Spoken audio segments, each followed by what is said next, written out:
여러분, 인간은 한계가 명백합니다. 학문 가지고 안 됩니다. 연구 가지고 안 됩니다. 지식 가지고 안 됩니다. 우리를 진리 가운데로 인도하는 분은 성령이세요. 우리를 진리 가운데로 인도하는 성령이세요. 여러분, 힐렐이 있고 가말리엘이 있고 유대교에 탁월한 놀라운 학자들이 많이 있지만 그들이 구약성경을 제대로 깨닫고 유대교나 이스라엘에서는 구약성경을 제대로 인도했냐? 구약성경의 주인공이 예수님을 죽이는 것까지 막지 않고 오히려 그 제자들이 선동한 거 아니겠어요? 그런데 진리를 정말 진리 깨달아 인도한 사람은 누구예요? 아니, 베드로에는 어부가 나타나더니 야고보 어부 비린내 나는 사람들이 나타나더니 아니 또 세리에 앉아있던 손가락질에 다가는 마태인이 막 나타나더니 예수님이 그들을 불러가지고 말씀하신 것, 예수님이 온전한 길이요 진리요 생명이시니까 진리를 가르치신 거야. 근데 예수님이 다 가르친 게 아니야. 제자들은 예수님의 죽음도 못 받아들여, 부활은 더 못 받아들여. 근데 십자가요 부활의 도가 복음인데 거기다가 뭘 말해? 그러니까 내가 너에게 할 말이 많은데 지금은 너희가 감당치 못하리라 그러면서 성령이 오시리니 그는 진리의 영이다. 믿습니까? 학자를 믿지 마세요. 목사를 믿지 마세요. 성령을 믿으세요. 성령을 의지하세요. 믿습니까? 성령이 오시니 그가 진리의 영이다. 그가 오시면 너희를 진리 가운데로 인도하실 것이다. 그러니까 가말리엘이나 힐렐 같은 대학자가 아니고 예수님께서 제자들에게 거긴 나중에 바울도 이제 추가가 되지만 바울과 베드로와 야고보와 제자들에게 성령을 부으신 거예요. 성령은 진리의 영입니다. 성령은 진리의 영. 성령 받으면서 어떤 사람은 방언하고 어떤 사람은 환상 보고 어떤 사람은 예언하고 어떤 사람은 병 고치고 어떤 사람은 일신하고. 근데 조심해야 될 거 있어요. 성령을 제대로 체험하는 사람들은 진리에 관심을 갖게 됩니다. 성령을 제대로 관심 가는 사람은 방언하고 병 고치고 귀신 쫓고 입신하고 간증 이런 것만 관심하고 이거 다 잘못된 사람들이에요. 잘못된 사람들. 성령을 제대로 체험하는 사람은 성령은 무엇보다도 진리예요. 제자들에게 성령의 권능이 임합니다. 그러나 제자들에게 가장 기본적으로 임하는 것은 진리의 영이 임하시는 거예요. 그리고 우리를 진리 가운데로 인도하시는 거예요. 여러분 믿습니까? 진리 가운데로 인도하시는 거예요. 그래서 여러분 사도 바울과 베드로와 요한과 야고보와 이런 예수님의 제자들이 쓴 책이 이게 성경이 된 거예요. 하나님의 말씀이 된 거예요. 성령께서 이들을 교리 가운데로 인도하는 거예요. 장로교의 유전, 사람의 계명, 예수님이 반대했던 유대교의 교리로 인도했던 게 아니야. 오늘날로 따지면 칼빈의 교리, 루터의 교리, 장로교 교리, 이딴 거 개혁신학 이런 거로 인도한 게 아니야. 진짜 진리를 인도하신 거야. 그게 성경이야, 성경. 그러니까 여러분, 성경을 제대로 깨닫고 이해하고 진리를 깨닫는 것은 성령님을 전적으로 의지해야 되는 거야. 원어도 봐야 돼요. 주석도 읽어야 돼요. 안 읽으면 몰라요. 옛날 책이고 어렵기 때문에. 번역본이기 때문에 우리가 보는 성경은. 그래서 원어도 봐야 돼요. 주석도 봐야 돼요. 연구도 해야 돼요. 그거 하지 말라요. 근데 이거 가지고 반드시 진리에 이르는 건 아니다. 결국은 성령님이 도와주셔야 된다. 결국은 성령님이 도와주셔야 된다. 내가 모든 주석을 다 읽고 모든 방법을 동원해서 연구하고 답이 안 나오다가 불가능하다고 포기했는데 어느 날 잘나고 누웠는데 내가 그 얘기 많이 했어요. 어느 날 잘나고 누웠는데 갑자기 막 깨달아지더라. 갑자기 이해가 되더라. 그게 성령께서 가르쳐주는 거예요. 주석이 할 수 없는 걸, 연구가 할 수 없는 걸. 여러분 이해가 되십니까? 제가 연구를 한다 그럴 때에는 일단 그 관계된 구절에 대한 모든 주석을 다 읽어요. 그러니까 이 학자들의 책은 어렵기 때문에 그 시간이 무한정 걸려. 무한정. 하루에 되는 게 아니야. 며칠이 걸리는지 몰라. 그건 기본으로 가, 기본으로. 그리고 모든 방법을 총동원해가지고 연구를 해. 그래도 한 달이 걸려도 답이 안 나오는 게 어느 날 성령께서 갑자기 임하시면서 내가 그런 얘기를 굉장히 많이 하잖아. 그죠? 갑자기 기도하는데 그 구절이 떠오르면서 막 성령께서 깨달아주시면 그게 갑자기 이해가 되는 거예요. 그 논리적으로 다 설명이 되고 문맥적으로 다 설명이 되고 제 설교의 대부분이 거기서 나왔잖아요. 그래서 성령님만이 우리를 진리 가운데로 인도할 수 있다는 거예요. 여러분 믿습니까? 성령님만이 우리를 진리 가운데로 인도해요. 근데 왜 하나님이 저한테 그런 걸 주시냐면 제가 잘나서가 아니고 어렸을 때부터 성령님을 의지했기 때문에. 그냥 어렸을 때부터 성령님을 전적으로 의지했기 때문에. 전적으로. 100% 성경 해석에 있어서 나는 성경을 알 수 없습니다. 나는 말씀을 분별할 수 없습니다. 나는 말씀을 깨달을 수 없습니다. 나는 설교할 수 없습니다. 성령님이 내게 지혜 주시지 않으면, 성령님이 나에게 가르쳐 주시지 않으면, 성령님이 나에게 말씀하지 않으면, 성령님이 나에게 설교를 주지 않으면 나는 할 수 없습니다. 이게 내가 초등학교 때부터 내 온 마음으로 고백하면서, 온 정으로 고백하면서 하나님 앞에 엎드려가지고 하나님 앞에 엎드려서 탄식하면서 아랬던 내용이에요. 수도 없이 탄식하면서 하나님 앞에 엎드려서, 하나님 저는 아무것도 아닙니다. 하나님 나는 지혜 있는 자가 아닙니다. 하나님 나는 무지한 자입니다. 하나님 나는 아무것도 내세울 것이 없는, 하나님 나는 가련하고 불쌍한 자입니다. 내게는 오직 하나님 외에는 희망이 없습니다. 하나님의 힘, 하나님 나는 너무 목사가 되고 싶습니다. 나는 세상에 바란 거고 나는 정말 목사가 돼서 주님 위해 살고 싶습니다. 근데 나는 목사가 될 제목이 아닙니다. 나는 똑똑한 사람이 아닙니다. 나는 공부 잘하는 사람도 아니고 나는 지혜 있는 사람도 아닙니다. 하나님의 은혜가 아니면 안 됩니다. 어렸을 때부터 얼마나 하나님께 엎드리고 매달렸는지, 얼마나 한 번, 두 번, 100번, 1000번 기도한 걸 내가 얘기하는 게 아니야. 내가 성장하면서 얼마나 하나님 앞에 엎드렸는지, 끊임없이 엎드렸는지. 오직 하나님만이 나의 희망입니다. 오직 성령님만이 나의 희망입니다. 하나님 은혜가 아니고는 안 됩니다. 성령님 나에게 가르쳐 주셔야 됩니다. 하나님 나에게 말씀의 지혜를 주셔야 됩니다. 하나님 나에게 말씀의 은사를 주셔야 됩니다. 하나님 말씀이 나에게 임해야 됩니다. 내 눈을 열어주셔야 됩니다. 성령이 나를 가르쳐 주셔야 됩니다. 그게 말이 아니야. 탄식이야. 탄식. 자기를 아니까. 내가 내세울 게 뭐가 있어? 아무것도 없어 나는.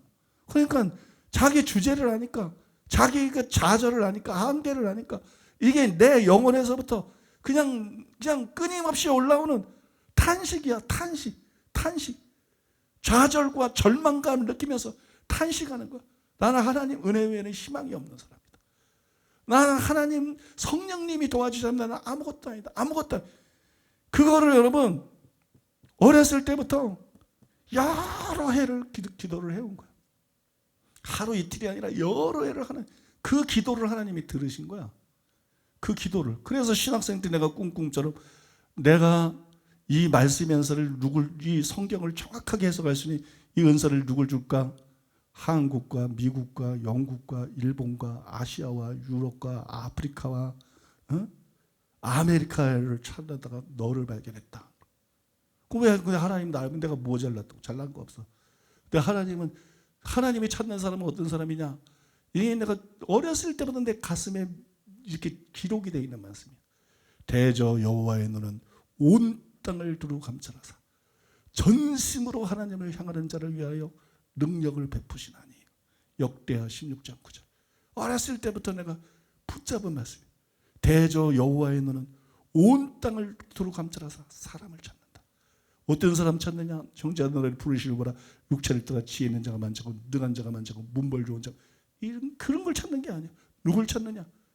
전심으로 하나님을 향하는 사람. 또 하나님을 향한다는 게 하나님만 전적으로 의지하는 걸 가리킵니다. 문맥에 의하면 전적으로 하나님 의지하는 사람, 자기가 아무것도 아닌 걸 알고 자기에 대해서 완전히 절망하고 하나님께만 완전한 희망을 두고 오직 하나님만 바라보고 오직 하나님만 의지하는 거, 그게 저였어요. 저는 양심껏 얘기할 수 있어. 그게 나였어. 나는 그런 사람을 보지 못했어. 지혜를 구하는 사람은 많이 봤지만 나처럼 하나님 앞에 마음이 녹은 사람들을 보지 못했어. 자기의 한계 때문에 얼마나 어렸을 때 내 마음이 녹았는지, 촛밀이 녹듯이 마음이 막 녹아 흘러. 나의 한계, 나의 부족, 내가 아무것도 아닌 거, 나의 무지. 오직 하나님 아니면 나는 안 되는 거. 어렸을 때부터 그냥 기도를 하는 게 아니라 엎드려. 좌절감 때문에, 절망감 때문에 엎드려가지고 거지가 구걸하는 것처럼 하나님 앞에 구걸하는 거야. 하나님, 나는 하나님 아니면 안 됩니다. 다른 사람은 몰라도 나는 하나님이 지혜 주시지 않으면 안 됩니다. 나는 하나님이 은혜 주시지 않으면 안 됩니다. 나는 하나님이 말씀하면서, 나는 성령님이 가르쳐 주시면 안 됩니다. 나는 내게 말씀을 주사, 진짜 말씀을 나에게 주시지 않으면 안 됩니다. 그게 실제로 나한테 다 이루어진 거예요. 시간이 지나면서 성장하면서. 그게 실제로 이루어진 거예요. 눈을 열어서 주의 법에 기이한 걸 보게 하시고, 예? 말씀이 막 계시적으로 임하고, 설교가 계시적으로 임하고, 책을 뭘 쓸지 그냥 한순간에 그냥 아는 거야. 계시적으로 임하고. 여지껏 그렇게 살아왔어요. 사랑하는 여러분, 내가 어떻게 살아왔는지, 그래서 하나님이 나에게 어떻게 은혜를 주셨는지를 모르는 사람은 저 뭔데 뭘 뻣뻣하면 교수들이 틀렸다 그러고 유명한 목사들이 틀렸다 그러고 지가 맞다 그러고. 나는 그렇게 말할 수 있어요, 여러분. 나는 그렇게 말할 수 있는 지혜가 있습니다. 나는 그렇게 말할 수 있는 분별력이 있습니다. 나는 그렇게 말할 수 있는 계시가 있어요. 나는 그렇게 말할 수 있는 영적 권위가 있어요. 내가 뭘 해서가 아니라 내가 아무것도 아닌 것 때문에 그게 왔어요. 근데 딴 사람은 지가 아무것도 아닌데 뭔가 된 줄 알아.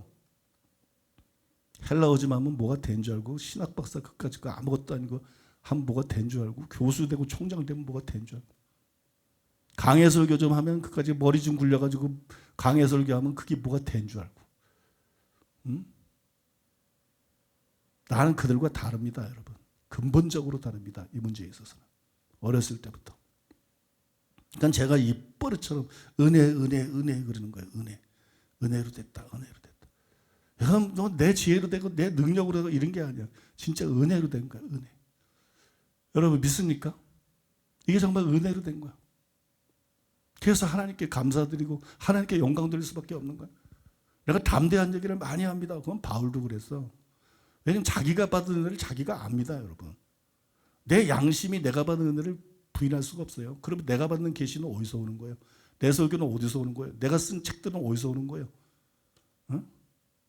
여러분 이제 영과 혼에 대한 설교를 들어보세요. 이 세상에 이런 얘기가 없어요. 이렇게 기가 막히고 완전히 새로운 얘기면서 성경적이고 이런 것들이 없어요. 그게 어떻게 오는 거예요? 나는 하나님의 은혜를 인정합니다. 하나님, 그걸 모르는 사람들은, 영의 세계를 모르는 사람은 그게 자기를 드러내는 건 줄 알아. 그게 어떤 교만인 줄 알아. 그런 거 아닙니다, 여러분. 그거는 권위입니다, 권위. 그리고 그거는 진리를 모르는 사람들로 하여금 이게 다른 설교하고 똑같은 수준으로 들을 수 있는 설교를 지금 너희들에게 하고 있는 게 아니다. 응? 이거는 순결한 하나님의 말씀이라는 것을 사람들에게 알아들을 수 있게 도와주는 얘기를 하는 거예요. 내가 여러분 자기 주제를 잘하는 사람이 날 드러내서 뭐 하겠어요? 다 하나님 은혜로 된 건데, 하나님 은혜로 됐다는 게 뭔 얘기인지 아십니까? 자동적으로 안 된다는 얘기예요. 내가 깨달은 게 뭐 나니까 자동적으로 되느냐, 내가 했던 설교가 나니까 되느냐, 내가 썼던 책들이 앞으로도 죽을 때까지 나니까 안 돼요. 하나님이, 이건 은혜이기 때문에 하나님이 계속 부어주셔야만 돼요. 그래서 저는 평생 설교하다가 뭐가 막히고 그러면 뭐 하느냐? 난 책 안 읽어요. 설교하다가 뭐가 막히거나 말씀하다가 뭐가 막히면 그냥 하나님 앞에 엎드립니다. 그냥 엎드립니다. 완전히 무릎 엎드립니다. 지금까지 내가 뭘 깨달았고 무슨 설교를 했고 무슨, 아무 소용없어. 그게 나가 아니야. 그게 하나님의 은혜의 결과였어. 그 은혜가 떠나면 나는 그냥 멍충이야. 그 은혜가 떠나면 나는 다른 사람하고 다를 게 아무것도 없어. 나는 할 수 있는 게 없어. 그래서 목회하다가 그런 위기가 오면 개척교회 때부터 지금까지 저는 하나님한테 그냥 납작 엎드립니다. 하나님 도와주세요. 나는 아무것도 아닙니다. 하나님의 은혜입니다. 그 은혜가 지금 필요합니다. 그 은혜가 없으면 나는 아무것도 못합니다. 설교 못합니다. 주님, 목회 못합니다. 사역할 수 없습니다. 하나님 나를 긍휼히 여겨주세요. 하나님 나를 불쌍히 여겨주세요. 하나님 앞에 납작 엎드려. 그러면 하나님이 반드시 다시 지혜를 주셔. 반드시 계시적으로 다시 말씀이 임하고. 사랑하는 여러분, 그걸 아셔야 돼. 이게 여러분 굉장히 특별한 은혜야. 종교를 개혁하기 위한, 교회 안에서 교수들이 분별할 수 없는 뛰어난 강해 설교자들이, 내 설교를 들으면 그게 계속 드러나잖아. 그들이 분별할 수 없는 걸 정확하게 하나님 주시는 지혜와 분별력과 계시를 통해서 분별해서, 진리보다 중요한 게 없기 때문에 하나님이 우리를 진리 가운데로 인도하기를 원하시고 진리 가운데 살기를 원하시고 진리를 퍼뜨리기를 원하시기 때문에. 여러분 믿습니까? 그래서 하나님께서 열방의 교회들을 위해서 특별하게 부어주시는 것이기 때문에 여러분 그걸 정말 귀하게 여기고 받아들이셔야 돼요. 그리고 제가 지난주부터 연구세를 시작한 거 십자가의 도에 대한 거 옛날에 한번 잠깐 언급했었는데 지금 엄청 많이 발전이 됐는데 죽을 만큼 어려워. 하나님 말씀은 다 어려워. 나는 왜 이렇게 어려운지 모르겠어. 너무 어려워. 신경질 날 정도로 어려워. 막 신경질 날 정도로 너무 어려우니까. 그래도 하나님께서 지혜를 주셔서 굉장히 많이 전전이 됐는데 여러분 기도해 주시기 바랍니다. 하나님이 깨닫게 해주셔야 돼. 하나님이 이게 한 끗 차이야. 하나님이 깨닫게 해주시고 하나님이 분별하게 해주시고 하나님이 빛을 비춰주시고 하나님이 가르쳐주시고 하나님이 진리 가운데로 인도해 주셔야지 할 수가 없어요. 할 수가 없어. 그래서 여러분들 아프리카 선교를 위해서도 기도해 주시고 그것만 기도하지 말고 저를 위해서도 항상 하나님께서 지혜와 계시와 분별력을 물붓듯이 부어주셔서 저는 지금 이렇게 2부 예배 때 체력이 뭐 병원 있는 건 아니라도 2부 예배 때 이게 1부 예배 때 너무 체력이 딸려도 이런 게 별로 슬프지 않아요. 왜냐? 내가 세상에 무슨 희망이 있어?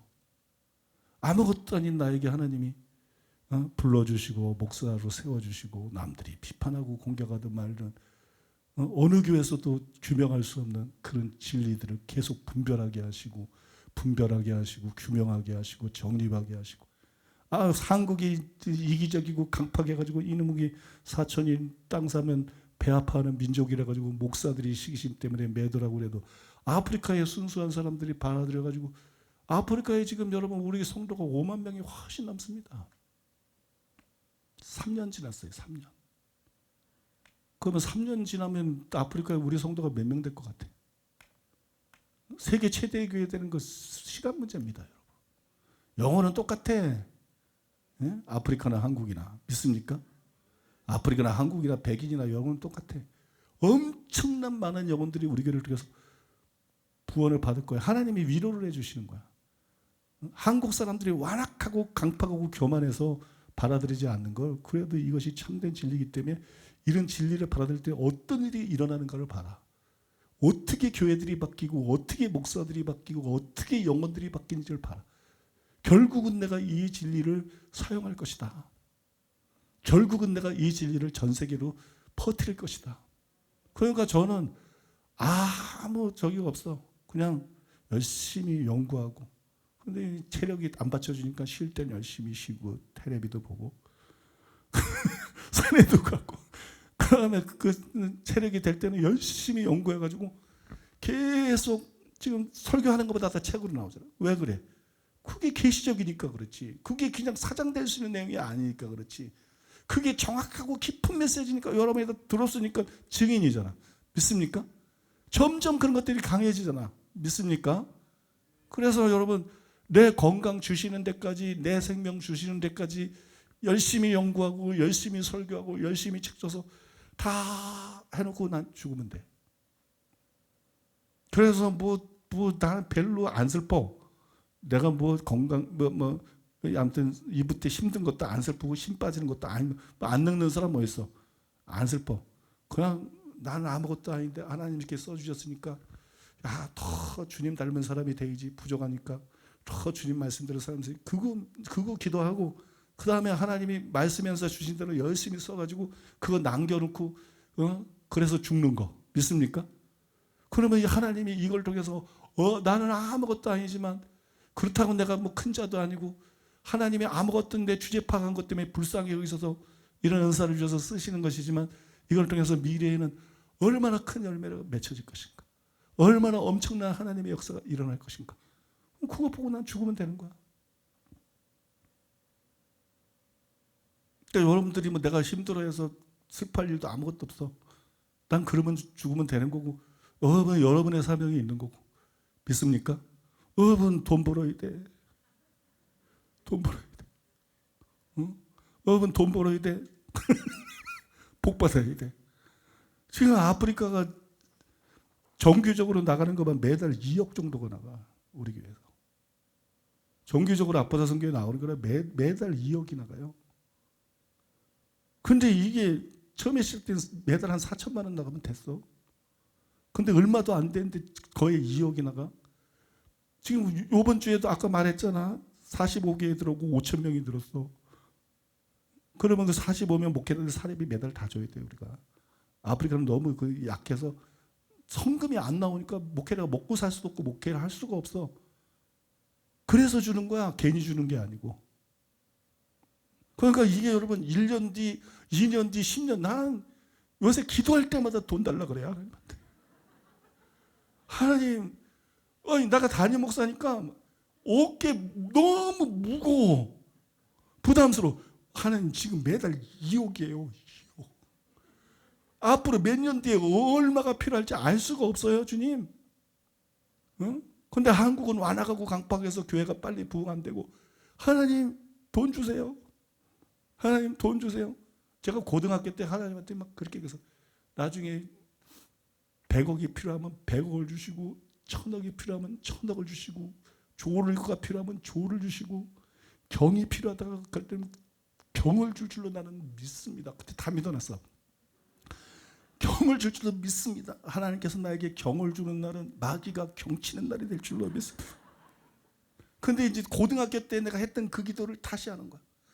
고기당회 때 그냥 완전히 100% 믿고 했던 기도를 지금 다시 하나님 수십억, 수백억, 수천억, 수조의 헌금이 들어오게 해주시옵소서. 여러분들이 돈 구하는 거하고 스케일이 다르죠. 저는 날마다 기도합니다. 하나님 수십억, 수백억, 수천억, 수조의 헌금이 들어오게 해주시옵소서. 왜? 교회 짓기 위해서 그런 게 아니야. 딴 데 쓰려고 그런 게 아니라 아프리카에 쏟아부으려고. 그래서 우리가 아프리카 하나님이 부흥시켜주고 길을 열고 이 위대한 일을 하는데 뒷받침하는데 부족함이 없게 해 주시옵소서. 아프리카 대륙을 변화시키게 해 주시옵소서. 대부흥과 대추스르게 하시고 수많은 영혼들을 구원하고 전 세계에 영향을 끼치게 해 주시옵소서. 늙어 가는데 여러분 어떤 나이 드신 분은 아직 별로 안 늙어 같다면 사람은 다 자기 인생이야. 그래서 내가 볼 땐 내가 너무 늙어서 내 친구들 만나면 깜짝 놀래. 자꾸 할배들이 아는 척 해가지고 뭐 동기들 뭐 협수형 자꾸 할배가 나한테 와가지고 친구인 거지. 내가 깜짝 놀래. 그런데 여러분 뭐가 미련이 있겠어. 그래서 여러분 저는 그렇게 열심히 진리를 회복하고 하나님이 재정을 주신 대로 아프리카에 쏟아붓고 믿습니까? 주시는 대로 아프리카에 쏟아붓고 수많은 영혼 살리고 이 땅에 뭐 밝게 그리고 종감 되는 거죠. 그러니까 여러분들이 그걸 또 같이 해야 돼. 여러분들이 그걸 같이. 아니 나 오늘 설교 다 끝났는데 근데 이런 얘기를 조금은 할 필요가 있겠다 이런 좀 마음을 나누는 게 조금은 필요하겠다는 생각도 들더라고요. 마음을 나누는 게 그냥 뭐 준비된 얘기보다도 마음을 나누고. 그리고 왜 내가 걸핏하면 그렇게 해석들이 틀렸다는 사람들이 이해를 못해. 저 사람은 왜 저럴까? 그게 어릴 때부터 그 은혜가 임해서 그래. 어릴 때부터 임한. 내가 솔직히 말하면요, 내가 주석들을 본격적으로 다이아몬드 책부터 주석들을 본격적으로 읽기하면서 이 학자들의 이런 많은 자료들을 활용하면서 이 말씀에서가 업그레이드 돼가지고 그 다음부터 굉장히 계시록도 다 풀리고 막 이래 됐잖아요. 그런데요, 몇 달 전부터는 이제 학자들이 분별이 되기 시작하는 거야. 학자들에게 뭘 배우고 그런 게 아니라 학자들이. 그리고 내가 보고 깜짝 놀랐어. 50%가 틀린 해석이야, 주석들이. 약 50%가. 약 50%가 틀린 해석인데 교수들이 그걸 몰라. 왜냐면 시스템이 같아. 자기 시스템은 같은데 이 세계적 학자들이 뛰어나게 설명하니까 그냥 끌려가. 강해 설교자들은 당연히 몰라. 뭐 우리나라에 유명한 얘는 뭐 그냥 맹탕이다 싶어. 당연히 몰라. 강해 설교자들은. 교수들은 모르고 교수들이 끌려가고 그래서 계속 주석을 쓰고 강해 설교자들도 몰라. 그리고 그대로 설교하면서 그러면서 너무 이 주석이나 이 학자들의 책들이 성경을 해석하는데 도움도 되지만 50%는 도움이 돼. 그러니까 그건 반드시 필요해. 그냥 나부터도 그냥 성경 읽어서는 몰라. 그 학자들의 책을 봐야 돼. 주석을 봐야 돼. 그런 자료들을 활용해야 돼. 그들이 또 이루어놓은 것들을 활용하고 받아들여야 돼. 그 50%는 도움이 돼. 근데 50%는 방해가 돼. 50%는 방해가 돼. 근데 그 50%가 방해가 되는 거는 굉장히 문맥과 맞게 원어 문법 맞게 굉장히 잘 해석 같은 것 같은데 아닌 거야. 그것 때문에 성경이 더 어려워져 버린 거야. 이게 아니라는 거를 꿰뚫어야 되니까. 이게 아니라는 거를 결정적인 증거를 통해서 무너뜨려야 되니까. 그리고 진짜가 뭔지를 새로 해석을 해내야 되니까. 그래서 이 주석이나 학자들의 책들이 50%는 성경을 해석하고 읽는 데 도움이 되고 50% 정도는 방해가 된다는 거라서. 그러니까 내가 로마서도 봐도 각 장마다 틀린 해석들이 주류를 이루고 있어. 이거 이단서설은 아니야. 이단서설은 아닌데 정확한 해석이 아니야. 바른 해석이 아니야. 그런 게 너무 많더라고. 그래 나는 그게 다 보여. 막 보여. 설교를 들어도 그게 보여. 환하게. 주석을 읽어도 그게 보여. 학자들의 끌려다니게라. 그게 환히 보여. 그리고 그게 왜 틀렸는지 오늘 설교하는 것처럼 그게 왜 틀렸는지 왜 이런 해석이 맞는 건지 다 증명할 수 있고 설명할 수 있어. 제가 죽을 때까지 셀 수가 없는 거야. 죽을 때까지 하나님이 깨닫게 해주시고 보여주시고 정리하는 대로 그걸. 그러니까 여러분 박력 있게 설교하든 힘들어서 그냥 막 이러고 설교를 하든 길든 짧든 어렵든 안 어렵든 그런 거 신경 쓰지 마세요, 여러분. 그런 거로 여러분들이 우리 교회 설교를 평가하면 정말 바보입니다. 바보. 그런 거 신경 쓰지 마세요. 때로는 어려울 때지만 맨날 어려운 얘기만 할 거 아니야. 은혜스러운 얘기도 하고 막 그냥 까무러칠 얘기도 하고 그냥 환장할 만한 얘기도 하고 힘든 얘기도 그만. 그렇게 하시고 말씀 잘 들으시고 신앙생활 잘 하시고 믿습니까? 그런 여러분 되시기를 예수님의 이름으로 축복합니다.